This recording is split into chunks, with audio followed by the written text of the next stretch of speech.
Homme de Dieu, à vous écouter, vous voulez rétablir la vérité. Non, je ne veux pas rétablir la vérité. J'ai reçu un message de Dieu le Père qui est le Saint-Esprit et il m'a dit de le transmettre. Moi, je transmets la parole. Un semeur sorti pour s'aimer la parole.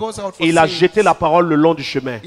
Il a jeté la parole. Pendant qu'il jetait la parole est tombée le long du chemin. La parole est tombée parmi les pierres. La parole est tombée parmi les épines. La parole est tombée dans la bonne terre. Dans la bonne terre, ça produit. Moi, je jette la parole. La bonne terre va recevoir cette parole. Et la bonne terre comprendra que le Père est plus grand que le Fils. La bonne terre va commencer à adorer le Père. La bonne terre va invoquer le Père. La bonne terre va comprendre que le Père, c'est celui qui vient sur ta mère pour que tu naisses. Et le Père, c'est celui qui est venu sur Marie. Qui est venu sur Marie? Le Saint-Esprit viendra sur toi. C'est le Saint-Esprit qui est venu sur Marie. Jésus dit dans Jean chapitre 14, je ne dis rien de moi-même, mais c'est le Père qui est en moi qui fait ses œuvres. Il était rempli de qui? Du Saint-Esprit. Qui est le Père? C'est le Saint-Esprit. Le Saint-Esprit est le Père. Dieu est esprit et il est saint. Dieu est Saint-Esprit. Le vrai Dieu, c'est le Saint-Esprit. Mais aujourd'hui dans les communautés, on dit le prophète, l'Esprit du Seigneur, le Saint-Esprit est soumis au prophète. C'est une hérésie, une déviation. Dieu n'est soumis à personne. Quand dans vos Bibles vous lisez l'Esprit Saint et le Saint-Esprit, il y a une différence. Dans les écrits, quand on parle de l'Esprit Saint, on parle de ce qu'il est en train de faire. Quand on parle du Saint-Esprit, on parle de sa position. Mais quand les gens n'ont rien compris, ils font l'Esprit Saint comme si c'était... L'Esprit Saint, c'est le Bella. C'est lui qui fait les tâches. Non. Dieu dit, j'ai créé le ciel et la terre. N'est-ce pas? Le Saint-Esprit est Dieu. Et Dieu, le vrai Dieu qui est le Saint-Esprit, fait tout de lui-même. Parce que sa capacité, personne ne l'a. Vous êtes remplis de qui? De Jésus ou du Saint-Esprit? On est rempli du Saint-Esprit. Notre corps est le temple de qui? Le temple du Saint-Esprit. Qui convainc de péché, de justice et de jugement? Le Saint-Esprit. Le fruit que nous devons manifester, c'est le fruit de qui? Du Saint-Esprit. Les dons sont les dons de qui? Du Saint-Esprit. Qui les distribue? Le Saint-Esprit. Qui est le gage de notre salut? Le Saint-Esprit. Arrêtez donc quand même, comprenez le vrai message. Jésus n'est pas venu se glorifier. Jean chapitre 17, verset 4. J'ai glorifié ton nom, Père, sur la terre. Il n'est pas venu se glorifier. Jésus est venu pour être le chemin qui nous conduit au Père. Et le Père, c'est le Saint-Esprit. Bien, merci. Ce que je comprends, le fait de s'attacher au Fils expose même celui qui se dit croyant, qui est fils de Dieu. Mais c'est comme si tu t'attaches à Gabriel. C'est comme si tu t'attaches à Michael. Comment des gens peuvent avoir leur Bible dans la main? Lis la Bible. Eux-mêmes, ils disent que la Bible est la parole de Dieu. Eux qui disent la Bible est la parole de Dieu. Ils voient noir sur blanc, écrit dans leur propre Bible. L'heure vient, et c'est maintenant, où les vrais adorateurs adoreront le Père. Et ils adorent Jésus. Luc chapitre 6, verset 46. Il dit, Jésus dit ceci, dans ta Bible, tu dis la Bible est la parole de Dieu. Au moins, si tu crois que la Bible est la parole de Dieu, il faut comprendre que tu dois marcher par le Saint-Esprit.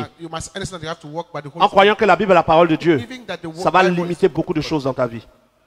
Parce que le vrai Fils se développe seulement dans la parole du Saint-Esprit. Mais écoute-moi, tu crois que la Bible est la parole de Dieu, mais lis dans ta parole de Dieu. Là. Luc chapitre 6, verset 46. Pourquoi m'appelez-vous Seigneur, Seigneur? Et ne faites-vous pas ce que Et je ne dis. faites-vous pas ce que je dis. Montrez-moi un seul passage où Jésus dit de l'adorer. Montrez-moi un seul passage où Jésus dit adorez-moi. Mais vous faites quoi? Montrez-moi un seul passage où Jésus dit j'ai créé le ciel, j'ai créé la terre. Regardez avec moi Matthieu chapitre 19. Vous êtes en train de vous perdre. Mais ce qui me pousse à parler, c'est que beaucoup d'entre vous, vous êtes comme l'apôtre, comment il s'appelle? Comme Saul de Tarse. Il croyait dans la vérité, il persécutait le vrai message. Jusqu'à ce que Dieu se révèle à lui. Au travers d'une révélation où Dieu lui montre Jésus. Ce n'était pas Jésus lui-même qui était venu, mais c'était une image pour qu'il comprenne un message. De même, vous avez cru être dans la vérité. Mais que Dieu, le vrai, ouvre, le Père de notre Seigneur Jésus, ouvre vos yeux. Nous sommes à Matthieu chapitre 19. Versets 1 à 4. Lorsque Jésus eut achevé ses discours, il quitta la Galilée et alla dans le territoire de la Judée, au-delà du Jourdain. Une grande foule le suivit et là il guérit les malades. Les pharisiens l'abordèrent et dirent, pour l'éprouver, est-il permis à un homme de repudier sa femme pour un motif quelconque? Il répondit, n'avez-vous pas lu que le Créateur au commencement fit l'homme et la femme, et qu'il dit, c'est pourquoi l'homme quittera son père et sa mère. Il dit que qui a fait l'homme et la femme? Jésus dit qui? Le Créateur. Jésus ne se fait pas appeler le Créateur. Jésus dit, le Fils dit, lui qui était au commencement, lui qui est la parole au commencement, il dit, n'avez-vous pas lu que le Créateur, lorsqu'il créait l'homme et la femme, Jésus n'a pas créé l'homme et la femme. Il le dit clairement. Jean chapitre, on était dans quoi? Dans quel livre tu étais? Matthieu chapitre 19. Regardez Romains chapitre 1. Romains chapitre 1. Je fais la lecture à partir du verset 1. Paul, serviteur de qui? Jésus-Christ, appelé à être apôtre, mis à part pour annoncer l'évangile de Dieu, qui avait été promis auparavant de la part de Dieu par ses prophètes dans les Saintes Écritures. Dans d'autres versions mieux traduites, il est écrit dans les Écritures.